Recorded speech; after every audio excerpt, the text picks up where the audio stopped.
Hello, my loves. I've made a recent discovery that has to do with spiritual bypassing and being judgy. So, get in, loser. We're going to drop our judgment on the way to unity consciousness. Here we go. I'm just back from Austin, Texas, masterminding and gigging. I haven't been on stage in a while. I've been busy rebuilding my business, rebuilding my bod. So both my bottom line, both my bottoms, my bottom line and my butt are back, and I'm here for the mic. Check one, check two. Yeah, I really have things that I want to say in high heels for this specific event, which was organized by my friend Gio, who's doing events in Toronto and Austin now, and I think going global, called Destiny Fest. I talked about authentic intelligence versus the artificial kind, which I've really been on about a lot lately. If you want to catch a great, kind of snooty, deep, lovely discussion between myself and my dear friend Jeff Krasnow on Substack, we went off about all the layers of the excessive use of AI as a life coach. I think it's really dangerous territory. But back to me being on stage. I looked great because I got this jumpsuit, it was black, and I did try it on before the event, not realizing how booby it was. It was big on the boobage. And after a 2.5-day mastermind, this mastermind is like camp for entrepreneurs. And there's a lot of women. So great to have, I think, almost an equal balance of men and women there.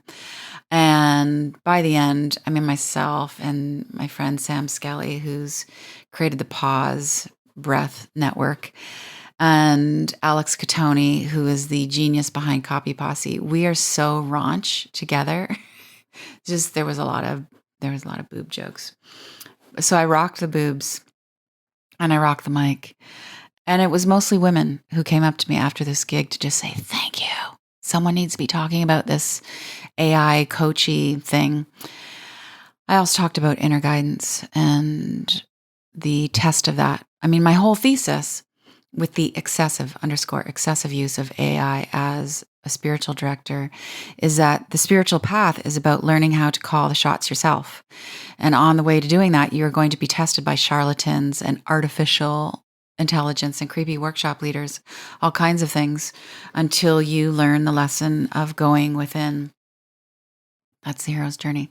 Anyway, enough about my boobs and AI. For the mastermind itself, organized by my friend Gio, I was sequestered. That's not quite the right word, but I was hanging out with about 40 fellow entrepreneurs, and we were just really casually jamming about Christ consciousness and the amplification of love in the world and our real life purpose and all the life things, our struggles with our kids and how heartbreaking that is, and psychic phenomenon and AI and visibility and fear and loss and dating and hard marriages and finding religion and gluten-free everything. And none of us really talked that much about our work, which I loved. And I mean, I made some baller connections with respect to how to ethically use, at least in my framework of morality and integrity, how to ethically use AI to curate and organize my content, but never, ever, ever to create it.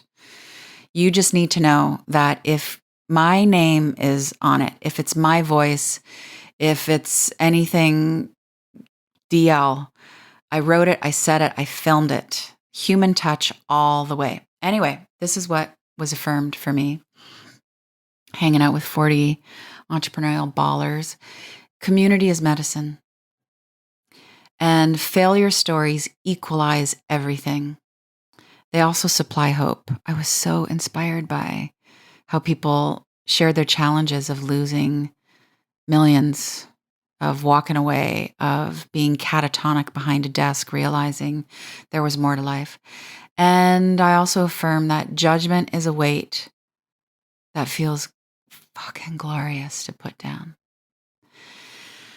So this is where we shift into this aha that I have. So I observe myself observing others, observe myself interacting with others. And this is how I track my personal growth. In all of my softening, and I have softened, in all of my empowering, and I have empowered others and become more powerful, I have become heaps less judgmental. And this is partially because the power of being in community. The ego can't hide in community. That's a scary thing, and that's a beautiful thing, because everyone will call you out and simultaneously rush to love and adore you. Community is the medicine. So that softening comes in community. It also comes from my spiritual practice, my daily meditation, sometimes multiple times a day. It comes from me asking the divine to fill me up. Holy Spirit, fill my mind with the thoughts of God. Dear eternal loving presence, my soul, my inner divinity, my innermost light, help me embody compassion and wisdom in my thoughts, my speech, and my actions. Or something like that. That's my daily prayer, walking around the seawall or just in lotus position in my little living room. I think the softening comes from embracing my demons, which I'm getting really good at. I don't think it gets easier, but I think you get more deft, which is better than being daft. You don't want to be daft with your demons, or they get in the front seat. So the softening comes from all that, but also, if you hang with anyone long enough, you're going to hear their pain story, and you're going to hear their victory stories, and you will feel things. You will feel things more deeply, and that is a good thing. And if you hang with a group of people long enough, someone in the room is going to ask, who's looking to find their life partner? As somebody asked at my mastermind. And you're going to melt when you see who raises their hand. I was like, oh, he wants to find his person. Maybe I know somebody who's his person. I love when people admit that they're looking for long-term love. When you hang with anyone long enough, you will be honored by the oversharers. I love oversharers. You can tell me anything. I'm totally into it. I know people sense this about me, especially in airport lounges and cocktail parties. And they say things like, I cannot believe I'm telling you this. And I just say, go on. Because I love an overshare. I love intimacy. This is what I'm happy to report after all of my softening. I no longer care what you wear. Your fashion has nothing to do with your state of consciousness. I used to think it did. Sometimes I think it still does. But it doesn't. I can tell you that it doesn't. I don't even care about your history. I don't care who you voted for. I'm interested, but it doesn't matter. It doesn't matter to me what you put in your body. It really matters to me what I put in my body, and having the free will to do whatever I want with my body. Whatever, for all of us. You are here. You're here. And it's a miracle. There's so many miracles within the miracles. But it's a miracle that we incarnated generally within the same time frame. Specifically within the same time frame if we're meeting. And that we found each other. And I think we should just go with that. I think we should focus on that. So for someone who's naturally compassionate, that would be me. I'm naturally compassionate with a capital compassion. I've also been naturally a very judgmental person. I'm also, and I don't mean this with cynicism or faux humility, I'm also a very discerning person, like capital discerning, capital wisdom. But the shadow side of that, I think, here, I'll put it this way. I think discernment with a capital D, capital Danielle. No, discernment as a soul quality is the upside of earned wisdom, like lived experience, actual wisdom. And then, in my case, a severe lack of trust in people. So I kind of have been I don't consider myself cynical, but I'm just like, really? With somebody, like, are they drawing pentacles in the woods under the moonlight? Do they know what they're doing? Like, that's a no. Is there like some kind of fracture in their how they think? Anyway, this is my point. I have traced the roots of my inner Judge Judy, and it feels like a real revelation. So stay with me. This is it. I think judgment of others can be a byproduct of spiritual bypassing. Okay. I know you. You're here. This is with Love, Danielle. You're in the space of consciousness. You are firmly on the path. In your Viberfoot, weird toed shoes. I'm not judging you for those. I would never be caught, ever. But I know it doesn't affect the level of your consciousness because I'm a less judgmental person now. Or you could be wearing Jimmy Choos. Anyway, let's talk about spiritual bypassing for a second. And I'll lead you into the eureka moment because I think you're going to relate to this. Spiritual bypassing basically is when we paint negative experiences as spiritually positive. And that's not a great thing because we need to actually have a human reaction to a negative experience. We have to feel it. We cannot bypass the feelings. Also, spiritual bypassing, saying, yeah, it's my karma, it's my family of origin stuff, when really you're seething with rage and hurt and it's all your rejection issues that you incarnated with being triggered. And by not feeling those, they just get buried in the depth of your psyche and they're going to pop up someday on stage or in the middle of a meeting or in some date. And you just don't want those pop-up experiences, There's that. I think what's really happening with the bypass, with sugarcoating everything to be positive when it's actually, first of all, negative, is that we're actually judging ourselves for having ugly emotions, for having not spiritual reactions, for not being as evolved as we on the path think we should be. So we're secretly judging ourselves for having not very pretty or not very spiritual emotions and experiences. That's called self-recrimination. And the offshoot, this is where it gets really obvious. The offshoot of being self-recriminating, because you're not that evolved, because you're having human ugly feelings, is that you become really fucking judgy with other people because you're judging yourself. Inner, outer, as above, so below. Reflection. This is one of the most harmful parts of spiritual bypassing, is the categorization that happens. Essentially, a spiritual bypass is putting everything into two categories. It's either spiritual or it's not spiritual. And that kind of categorization is, that's judgment on steroids. That's division. That is not leading us to happiness. I used to think TV, so not spiritual. I used to make sure I dropped into a conversation that I didn't own a television, except I was watching Netflix on my phone.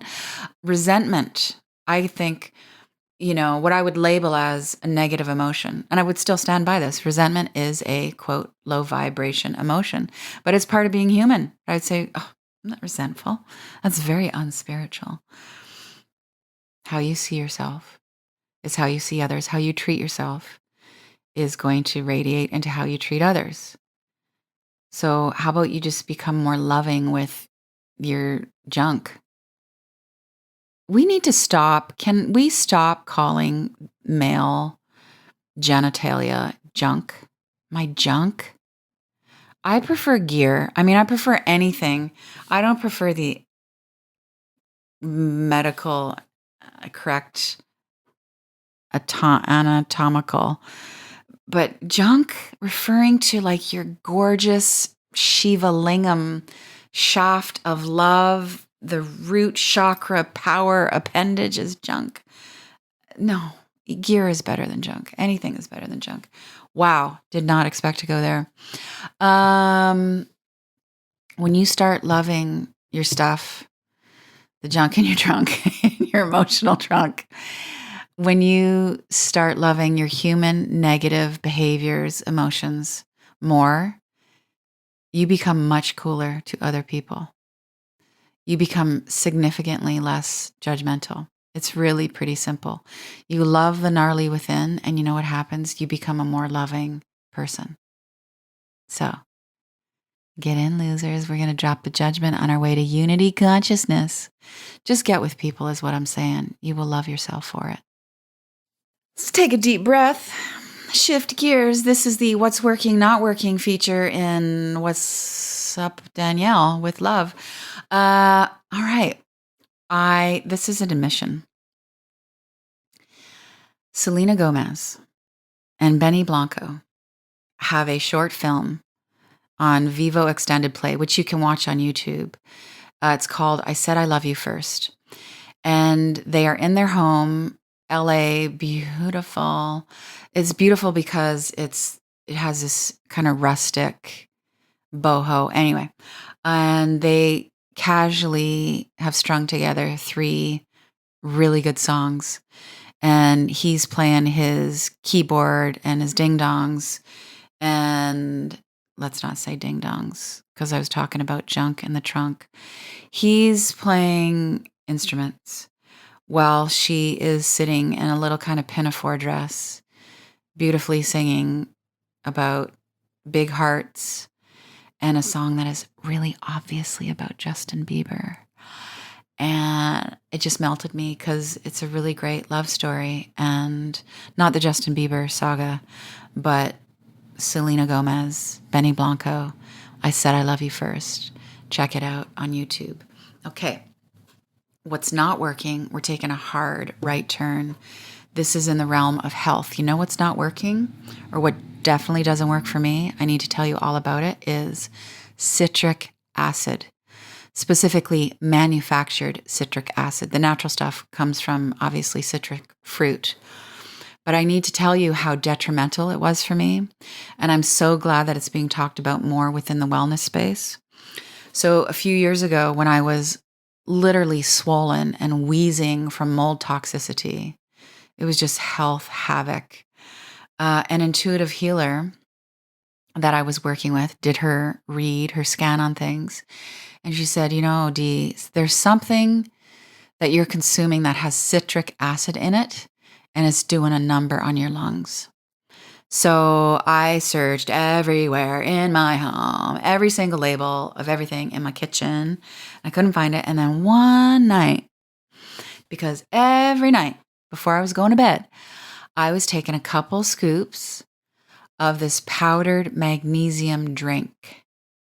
And I loved it. And my friends were taking it, and I could get it at the big fancy grocery store. And it comes in lemon flavor and lime, and I think a raspberry. And it felt like I was having some like little candy, and I was going to sleep through the night because magnesium, and one of the top ingredients was the citric acid. So I stopped immediately, and within a week, my very activated lungs calmed down. This is what you need to know, is that synthetic manufactured citric acid is a derivative of mold. And it's in a lot of health products. I will no longer go near it. So I really want to get this right. So I'm going to refer to the work of Dr. Josh Axe. That's Axe with an E, A-X-E. Actually love his stuff. So here's a proper explanation of this. Manufactured citric acid, created from a type of black mold, I mean, what could go wrong, is one of the most common additives in the world. It is found in everything from foods to dietary supplements and cleaning agents. Though citric acid is considered safe, who said so, it may trigger a reaction in those with allergies. And so many of us have allergies that we haven't even identified as allergies. They're coming from all the plastics and all the sources all over the place. Okay, that was me. That was not Dr. Josh Axe. Back to the doctor. Citric acid is a common food additive and chemical that's naturally found in citrus fruits and their juices. It is considered a weak organic acid, but not an essential vitamin or mineral because we don't require it from our diets. So it's not required. That was me. It can either be naturally occurring, meaning the type found in plants, or man-made in a lab. This is where it gets really interesting. To synthetically create citric acid, the type that is used in most mass-produced processed foods. Sugar, this is how it's made. You ready? Sugar is fed to the fungus called Aspergillus niger, which is a common black mold. Sugars, typically from cane sugar, beets, or corn syrup, this is me talking, not great because the majority of corn in North America is created with glyphosate. That's a whole other topic. So cane sugar, beets, or corn syrup are, quote, fed to the fungus and then mixed with other ingredients like ammonium nitrate, potassium phosphate, magnesium sulfate, and zinc sulfate. Closing crescendo here from Dr. Axe. It is mostly harmless, but when found in packaged foods, it's often made from GMO, genetically modified ingredients, and may be linked to mold and allergies. It can be irritating to the skin or digestive system and can interact with medications when taken in supplement form. We all have skin. We all have digestive systems. We are all potentially being compromised with mold and allergies and all the things. So read your labels, read all of the labels, and look for citric acid, and then follow your intuition and your body's cues and see if you're going to put that back on the shelf and choose the wealth of health. And that is what is not working and what is working. And that is everything I have to say about judgment being a byproduct of those of us who are gold medalist spiritual bypassers. But we are waking up more and more to the beauty of integrating our gnarly, our shadow, of realizing that it's actually all God. It's all spiritual, just depends how you look at it. I will be back next week, always, always with love. You can find me on Substack now. Danielle.